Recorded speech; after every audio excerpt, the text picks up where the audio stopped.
Hi, welcome back. It's Paul Tilley. This is MR2300, Marketing Research. In this course, we are exploring some of the ways that people make decisions in business using the tools of market research. In this particular video, we're looking at survey research, which is a form of primary research, and we're looking particularly at part 2, which is looking at the various survey research tools that are out there and evaluating them for their effectiveness in any given situation. Specifically, in this video, we'll be looking at two major items. First, we'll discuss the different ways to conduct market research surveys and the relative advantages and the relative disadvantages of each way. Next, we'll also discuss strategies to improve survey response rates. Before we begin, let me refresh your memory with regards to where we are in the survey research process. So far, we have determined what the problem is. We've used exploratory research in order to help fine-tune the problem. We've looked at secondary research, which is research that's already been conducted by someone else or ourselves in a previous instance, in order to kind of frame up the problem. Now we're moving forward into the section where we do our own research to address the specific issues that we're looking at in this particular piece of research. This is called primary research, and one of the types of primary research is survey research. In the first part of the video, we looked at survey research and some of the challenges that occur because we use it. We looked at some of the problems. In this particular video, we're going to look at the specific tools, types of primary research surveys we can conduct, and look at the advantages and the disadvantages of each. Research surveys tend to fall into two basic categories. First, there is the interactive research survey. The interactive research survey allows us to be able to interact with the respondent. The most common type of interactive survey is the face-to-face, door-to-door interview with the respondent. So in this case, the surveyor goes out and speaks to the respondent directly. The advantage of that is it allows for a two-way flow of communication so that clarification can be made. We also think about these types of things can be used in mall intercepts and in allowing us to call back and get more information if required. This type of interactive survey is either done face-to-face or it could be done electronically on the telephone or some other interactive way. The point is that there is a two-way flow of communication. The second type of marketing research survey that takes place is the non-interactive survey. The non-interactive survey involves sending the respondent a survey and asking them to complete it. There's no real opportunity for feedback or clarification or anything like that. It's just, here it is, complete it, get it done. Now we see this type of survey being used in mail questionnaires, email surveys, internet surveys, and text message surveys. So it's a pretty common tool. If we look at first the personal interview, an interactive survey method that's used where an individual speaks to another individual, the respondent. This could be done either by face-to-face, door-to-door, mall intercept, and potentially it could be done over some technology means. But essentially there is a face-to-face presence there. Normally these things would start off with a nice introduction. So for example, good afternoon, my name is Paul Tilley and I'm with College of the North Atlantic Survey Research Company. We are conducting a survey on your favorite pizzas. That's an example of a typical start to any questionnaire to give people an idea who you are, who you represent, and what you're asking. If we look at personal interviews, they have numerous advantages. Let's take a look. First of all, personal interviews provide an excellent opportunity for feedback. When you're speaking to someone and you get a direct sense with them, human-to-human contact, there's always good feedback that results from that, and it gives the interviewer an opportunity to listen and probe for information from the respondent. Also, the complexity of the questions can be much greater than with a written non-interactive survey, because it gives the survey an opportunity to explain what is meant, and you can tell based on the facial reaction of the respondent if they understand it or not, so you can clarify. So we can ask deeper, probing, more complex questions very easily using the face-to-face interview technique. Another big advantage is that personal interviews can be longer. Where we have this human contact, it allows us to kind of create a rapport with the person, and there is an opportunity to have a longer discussion on a particular topic. As well, one of the greatest advantages of face-to-face interviews is it ensures that the survey is completed.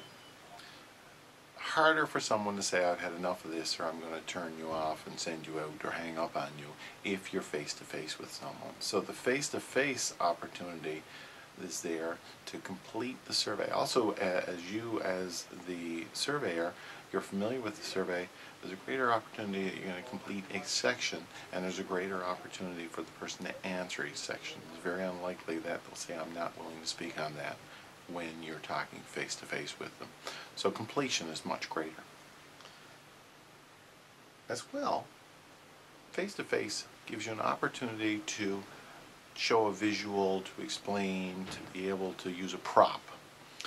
These things allow the person to understand the concept much better without undue influence, and it allows that individual to give you a much better answer. So face-to-face, if it's a complicated subject and it requires props, that gives a whole bunch of positive senses in terms of the respondent knows what he or she is talking about, so the response that you get is going to be that much more accurate. So those are your major advantages. That's not to say that everything is great, though, with face-to-face interviews. There are some disadvantages to them. Let me take a look at that. First, the fact that the interviewer is doing the interview means that there is some potential for influence or bias there to creep into the questionnaire. That could throw the survey. And that could be everything from a facial expression, it's kind of a body language motion, to directly saying, well, you know, that's not that important, or that's wrong, or that's not the right answer I want. That would be an extreme case of interference into the survey process. As well, the fact that you're face-to-face with someone means that there's very little to no anonymity with this. So the respondent is a known person. You know who said what, and as a result, that cuts down on the level of anonymity that the respondent has and the comfort level that the respondent has with the survey research. It also is very time-consuming and has a high relative cost. Each survey may, for example, take 45 minutes. Not only is the survey 45 minutes, but you physically have to go to the respondent. So that the travel time, the cost of moving from point A to point B in order to go from one respondent to another, the cost of accommodations, any number of things that, because of the time involved and the fact that respondents are not in all one place, means that the cost is probably relatively higher versus any other type of research. So, on balance, there are many advantages to face-to-face, but there are also some challenges with face-to-face, so you should be aware of those. If we look at a scorecard type approach to personal interviews, this slide kind of demonstrates some of the pluses and minuses of personal interviews. For example, the speed of data collection. It's moderate to fast, and again, it depends on how long each individual survey takes, but it can be done in a relatively short time. In terms of geographic flexibility, because of the cost of moving from one place to another, it has relatively limited geographic flexibility. So you can go around the city or around the town and do the research, but it's very difficult to hop around the country and do the research. It just gets very expensive very quickly. Respondent cooperation is fantastic, because once you have the respondent there, it's very unlikely that they're going to say to you to your face, no, I'm not interested in doing this. So cooperation is always good. We have quite a versatile questioning opportunity here, where we have that opportunity for feedback and an opportunity for explanation, so it allows for high versatility. The questionnaire length can be longer because it's face-to-face, and again, it's just people get comfortable and they move along through a longer survey. The item response rates are very good because, again, people are inclined to answer fully the questions when there's an interviewer in front of them. Very little opportunity for misunderstanding, again, because we have a great opportunity for clarification. So, it points to a better sense of what you need to do there. Unfortunately, though, interviewers can influence the decision and the question and the answer. As a result of that, there is some high room for interviewer interference there. In terms of supervising the interviews, very difficult to supervise all of them. There is some degree of supervision that can go on, but it's not as if you have a supervisor going with you through the interview process. It would just be time and costly to do. The respondent anonymity is very low. That's the nature of the beast, and it is harder to do callbacks because you have to send people back physically to the respondent in order to get a response. So usually you have one kick at the cat when you're busy doing personal interviews. The cost, it is probably the most expensive form of interviewing, and as a result of that, a lot of people are saying, probably I'll look for another method. And as of late, we've seen other methods, and we'll take a look at those next.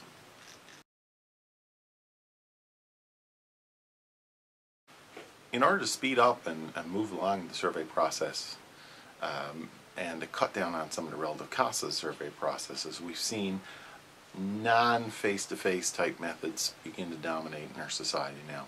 The telephone is probably the #1 method of which we do surveys right now, and allows for a whole bunch of benefits, and we'll take a look at some of the benefits. First, it's got a great opportunity for feedback, seeing you're dealing with a person almost face-to-face, or voice-to-voice at the very least. It allows for probing, same as a personal interview. A relatively fast interview speed because you're calling people up, you go through the survey, and you call up the next one, you go through the survey, and so on. You don't physically have to move from place to place. It's just a matter of dialing a different number. Relatively low cost. Telephone rates are relatively low, so we can get a lot of responses in very different geographic areas at relatively good cost. Relative ease of callback. If you miss information, you can call back and get that person again. And oftentimes these interview processes now are computer aided. In other words, the computers dial numbers, random number generation, this sort of thing. So there's no actual need for the surveyor to actually do the calling. The calling is done electronically, and all they need to do is to read the questions to the respondent. The major disadvantages tend to crop up as technology moves along. First of all, people are having less landlines in their house. The number of people who just have cell phones now is great, whereas the number of people who have landlines is drastically reducing. And normally we do survey calls through landlines. The government has also initiated in Canada and the United States in the last number of years a no-call registry, and that is where people can go onto a website and ask the phone companies not to allow their number to be given out, and ask companies not to call them for surveys. So the no-call registry has limited the number of potential respondents that people companies can get a hold of now. So that's creating some challenges there. Much easier to hang up on a telephone call than it is to slam a door in someone's face. So again, hang-ups and cut-offs are very common, especially seeing if it becomes a long interview and people get tired of answering, or if they're busy making supper, these sorts of things. They can be time-consuming in the sense that if you call 3 people, you might get 1 response, or if you call 4 people, you might get 1 response. So you have to make a lot of calls in order to get a full response. The lack of face-to-face is obvious negative, and the fact that you have no visual or no opportunity to provide visual or some sort of assistance with the prop makes it somewhat challenging. So those tend to be the pluses and minuses of the relative pluses and minuses of telephone surveys. So if we do our little checklist of the telephone survey, let's just take a quick look down through that. First of all, the speed of data collection is very good, because again, you don't physically have to move when you do respondents, so you just call them up. Geographic flexibility is great because everyone has a phone. You can call a long distance number as easily as you can call a number of someone next door to you or someone in your community. Respondent cooperation is decent once you get them on the phone, but getting to that point is somewhat of a challenge. Versatility of the questioning is moderate. We got to ask questions people understand. We can't. It's hard to explain things, and it also we have no visuals or anything like that that we can use to help explain things. The questionnaire length is only moderate. People won't stay on the phone that long, so we have to keep our surveys tight. Item non-response, people are much more inclined to say, no, I'm not going to answer that on the phone than they would face-to-face. But the anonymity of the respondent is pretty good, because the fact of the matter is we may not know the person's phone number, and we may not know being able to connect that person with that phone number. So that's telephone, and telephone, as you see, is a popular method. It comes with its advantages and it comes with its challenges, like everything else.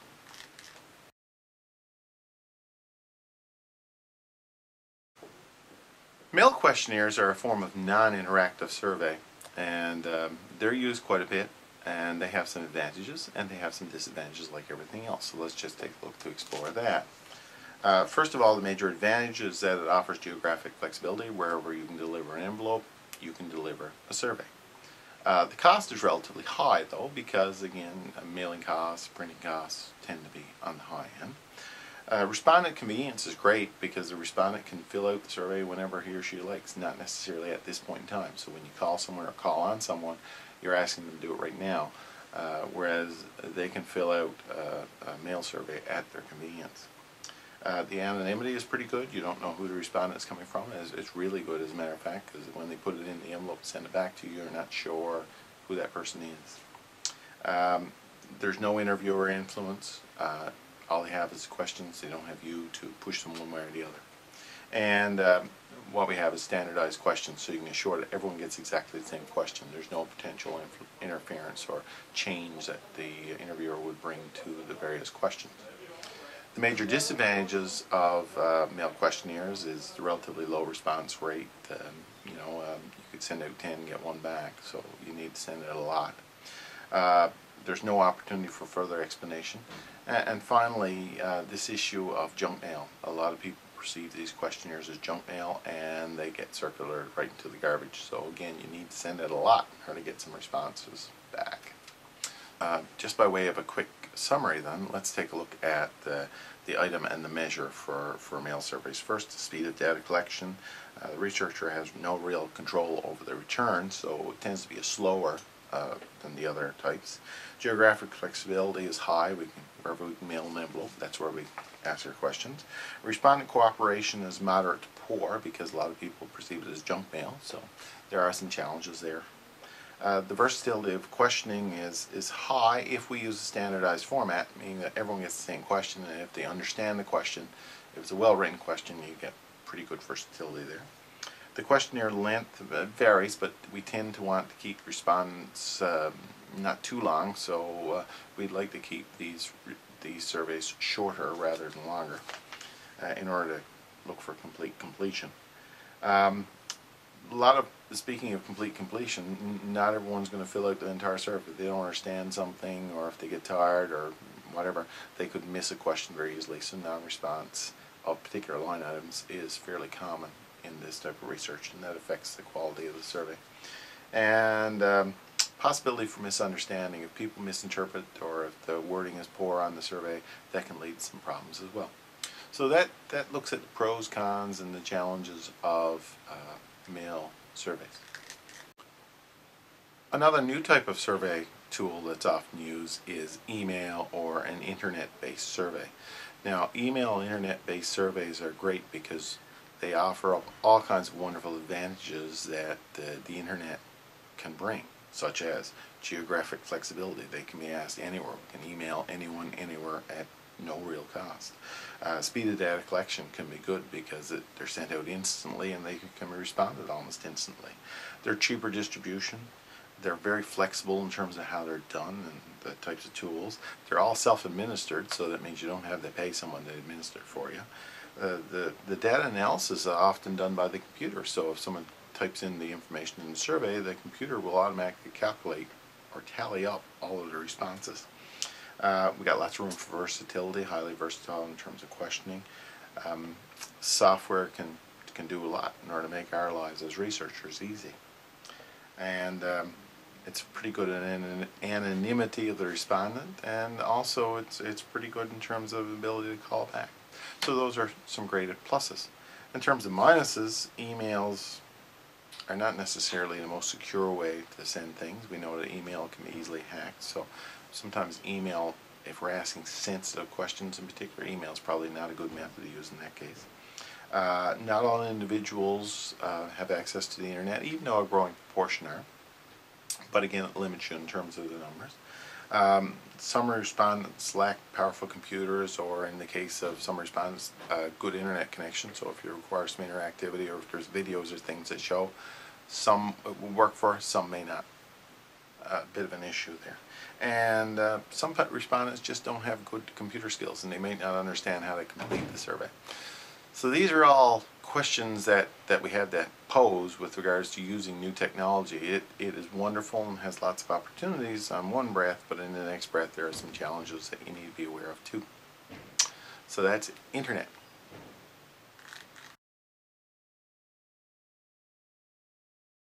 We've seen the various types of survey tools, the interactive and non-interactive now. What are some of the basic learnings, the takeaways that we should have in order to increase our response rate? Let's take a look at those. First and foremost, a cover letter helps to clarify to the respondent why they're doing this survey. And in the case of a telephone or a face-to-face, an explanation up front helps encourage people to do the survey. So a good cover letter, well written, not too long, but it clearly outlines what the relevance and the purpose of this is very important in order to increase response rates. Next, we look at incentives. Having a monetary or some freebie incentive helps encourage people along to do the survey. So you can win a free trip, or here's $1, or it has to be a reasonable amount of money that people put value in, or an item that people have value. If they value it, they will more likely do the survey. Probably one of the smartest ones is to ask interesting questions. If your questions are lame or somewhat not well written, that affects the response rate. Good, interesting questions that are relevant to people and that have clear, unambiguous messages are best. So make sure you keep your questions good, well written, tidy, and easily understood. That certainly helps. Another thing that often is done in surveys is to send advance notification, either call someone in advance or write them a letter in advance saying, hey, we're getting ready to send out a survey, you've been selected, here's why, we want you to do this, a rationale. That advance notification helps improve response rates. And finally, a survey sponsor. This could go either way. A survey sponsor, if it's a what I call a fair sponsor, meaning the Government of Canada, for example, who has a vested interest in this type of research as to improve the life of a citizen. If the Government of Canada identifies itself as doing the survey, then people would be more likely to do it. Now the thing is, if it's an identified sponsor for a given thing, for example a cigarette company doing a survey on cigarettes, that could potentially throw the survey, because they're going to want to know what people want. They want to hear what people want. They want to hear what is good for them.